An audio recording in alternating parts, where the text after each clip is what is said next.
If I was starting all over as a business analyst, knowing what I know now, I actually wouldn't do what most people are doing. And that's not me being edgy or contrarian. It's more of a hindsight thing. When I look at people who struggle the most trying to get into business analysis, it's rarely because they're not smart or capable or experienced.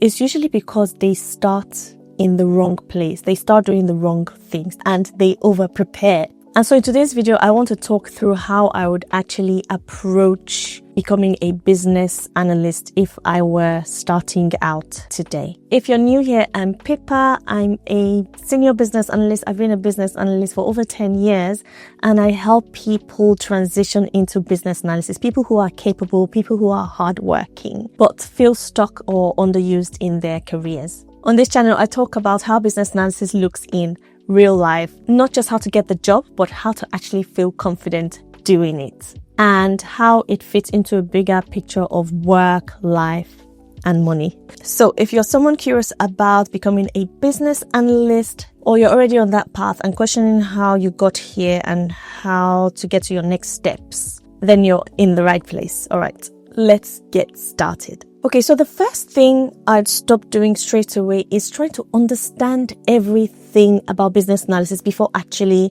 starting. You are wasting so much time. I know that it's sensible and responsible to have the urge to feel ready, to feel confident, to feel like you know exactly what you're talking about before you open your mouth. I understand that it feels sensible and responsible for you to do, but it's also the thing that keeps people stuck for years. If I were in that person's shoes, I wouldn't ask, do I know enough yet? Rather, I'll ask, do I understand the shape of the role well enough to step into it imperfectly? So that's a very different question to ask. Now, secondly, if I were starting again, I wouldn't focus on the tools, the certifications, or the buzzwords.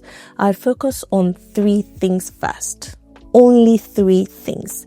First, I'd get clear on what a business analyst does day to day.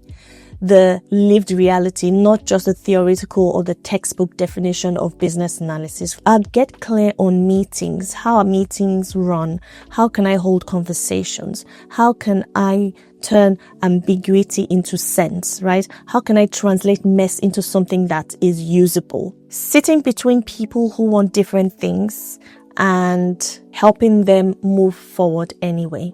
Okay? If that sounds draining to you at this stage, that is useful information. But if it sounds interesting, even a little bit, then that's your signal that you're on the right track. Okay? So this will help you to determine if business analysis is actually for you at this stage. The second thing I would do is I would map my existing experience to business analysis work before trying to become anything new. Most people massively underestimate how much relevant experience they already have because it doesn't come with the right job title. I wouldn't try to reinvent myself. I'd reframe myself instead, right?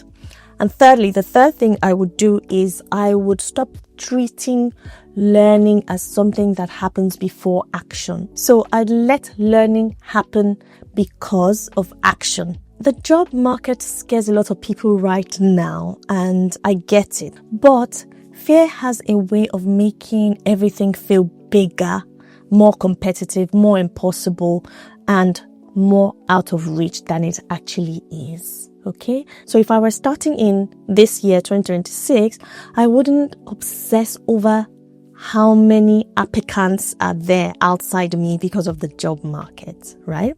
I'd focus on being clearer than most people. I'd also focus on being clear about what value I bring to these roles that I'm seeing, to these roles that I'm looking at applying for. I'd also be clear about the type of BA role I'm looking for, I'm going for. Another thing I would do is to be clear in how I talk about my experience. Again, we're all different people from different backgrounds, from different experiences.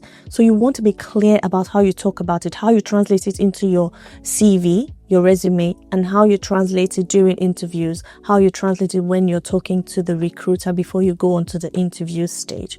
You really, really want to be clear and think about how you can stand out among the competitive market, right? So having better clarity cuts through the noise far more than confidence does. So if I had to summarize it simply, this is what I'd totally do differently, right? So I wouldn't try to become a perfect business analyst on paper. Instead, I'd aim to become a useful business analyst in practice. I'd get just enough understanding to step into the room. I don't have to be perfect. I know that there are meetings that are held. I know that there are stakeholders from different perspectives. I know that I need to be able to communicate, right? I'd let discomfort teach me what I still need to learn, right? When you're challenging yourself and stepping into those rooms and taking the actions, it's not the most comfortable experience.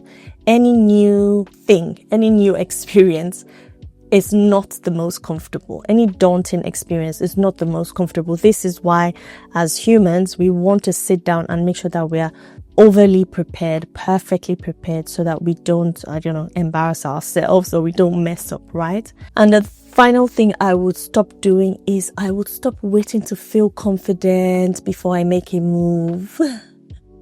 Because confidence doesn't arrive first. It follows after exposure. You need to expose yourself to these situations before you actually start to build the confidence. And I'm speaking from experience because this is what worked for me. If you're watching this video and you're thinking, I'm interested in business analysis, but I don't feel ready yet, that doesn't mean that you're behind, okay? It usually means you're right at the edge of growth, because you already want something, so you need to start taking the steps. And that's actually a good place to be.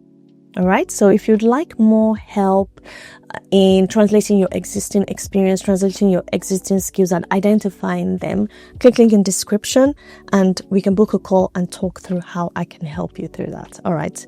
Thank you for watching. As always, don't forget to like, subscribe, share this video. You never know who it might help. And I'll see you in the next one.